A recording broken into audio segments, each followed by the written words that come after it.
ओम शांति। मैं तुलसीराम आप इस वीडियो को देखने वाली सभी आत्माओं को, भाई बहनों को धन्यवाद करता हूँ, अभिनंदन भी करता हूँ। गीत तो आपने सुन लिया कर्मों के बारे में। सामने स्क्रीन पर आप देख रहे हैं एक इमेज क्रिएटेड है। On the left you are seeing राजयोगी तपस्वी आत्मा का प्रकाशमय शरीर, और राइट में आप देख रहे हैं कर्मों के आधार से कर्मों का झाड़ अर्थात सृष्टि चक्र का, आत्माओं का सृष्टि रूपी झाड़। जो पहली पहली आत्माएं धरती पर आती है और जो अंत तक रहती है, उसी का वो एक झाड़ के रूप में चित्रों में आपने देखा है। पहले परमात्मा धरती पर आते हैं, संगम युग पर निराकार है, ब्रह्मा के शरीर में प्रवेश करते हैं। संगम युग शुरू होता है, राजयोग पढ़ाना शुरू हो जाता है। उसी से जो ब्रह्मा मुख्य वंशावल, ब्रह्मा कुलभूषण ज्ञान योग से धारणा करके अपने संस्कारों को परिवर्तित करते हैं, वही स्वर्ग के पहले प्रिंस प्रिंसेस अर्थात राधे कृष्ण के युग में जन्म प्राप्त करते। वो है 9 लाख आत्माएं, जो अभी 2037 के बाद में शुरू होने जा रहा है। वही 2 आत्माएं और उनके साथ वाली आत्माओं का पहला जन्म है सतयुग का, गोल्डन एज का। उसी को आदि सनातन देवी देवता धर्म कहा जा रहा है, और वो चलता है 2 युग, सतयुग त्रेता युग। इसी को ही स्वर्ग कहते हैं, और उसी को ही वर्णों के हिसाब से अभी के ब्राह्मण वर्ण, फिर देवता वर्ण, फिर चंद्रवंशी वर्ण त्रेता युग वालों को, फिर आधे कल्प के बाद द्वापर युग शुरू हो जाता है। द्वापर युग में जो आत्माएं आती है वो आते हैं जैसे कि नरक में। क्योंकि वहाँ जन्म मिलता है संभोग की दुनिया से, अर्थात संभोग द्वारा जन्म, पतित जन्म, और वो चलता है द्वापर कलयुग के अंत तक। तो अभी समझो आप कलयुग में हैं, तो आपके जन्म मतलब शरीर।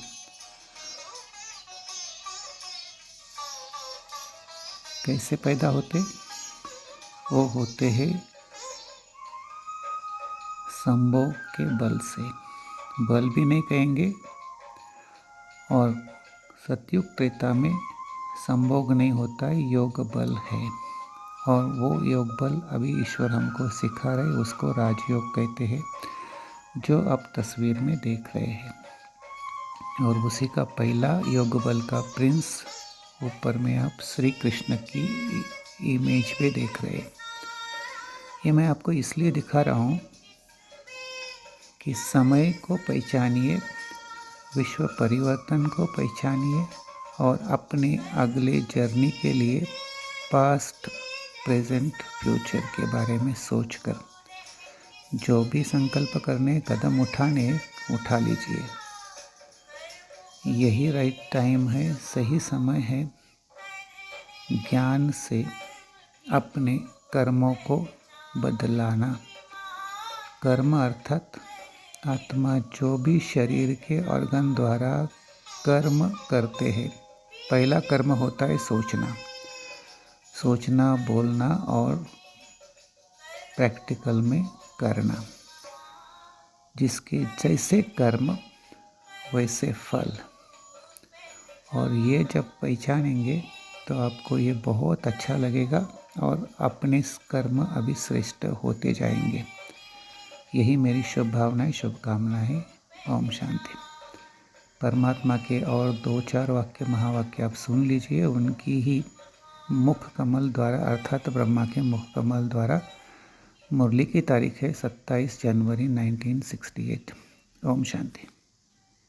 भूषणों को हम मधुबनवासियों की नमस्ते। आज शनिवार जनवरी की 27 तारीख है। प्रातः क्लास में शिव बाबा की मुरली सुनते हैं। रूहानी बाप बैठ करके रूहानी बच्चों को समझाते हैं। क्या समझाते हैं कि पहले तो ये दृष्टि अपनी पक्की करो। जैसे बाप है वो बोलते हैं कि हम बच्चों को जो आत्माएं हैं उनमें प्रवेश करते हैं। बाकी तो शरीर है, उनसे तो कर्तव्य करते ही है।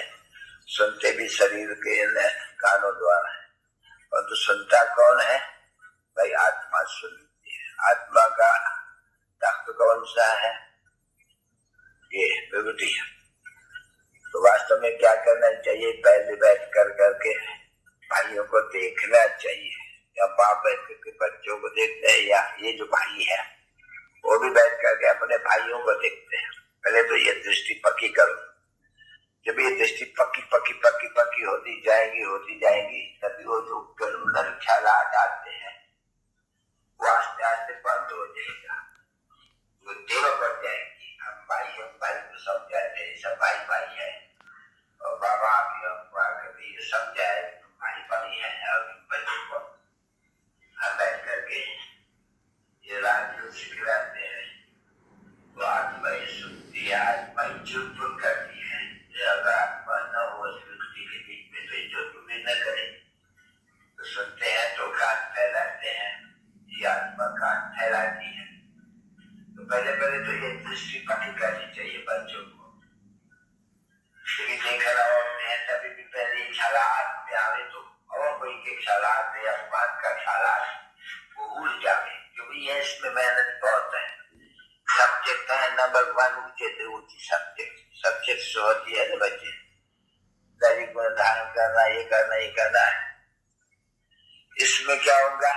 आप ऑटोमेटिकली दैनिक गुण धारण होते ही रहेंगे, क्योंकि आत्मा भाई को देखते हैं, सभी आत्मा को देखते हैं, शरीर से कनेक्शन नहीं रखते हैं। और है जो ये सभी कर्म चलायमान होते हैं जब से हनुमान में आते हैं। तो इसलिए पहले आत्मा अभिमानी बनना पड़ेगा। पहले मुख्य बात ये है।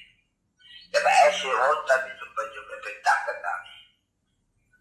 जीवात्मा सर्वशक्तिमान है, निशतो पदार्थ तो है नहीं। बिना बाप किसे सर्वशक्ति मिलती है तभी कहा जाते हैं सतो पदार्थ। तो सिद्ध होते हैं सतो पदार्थ बाबा से होना होती है। वो ऑलमाइटी है, सतो पदार्थ है। सतो पदार्थ वो कभी सतोरजतमों में तो आते ही नहीं है।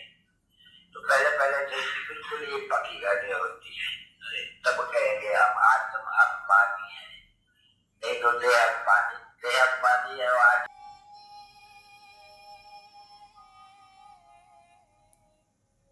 Many hearty greetings to the viewers of this video.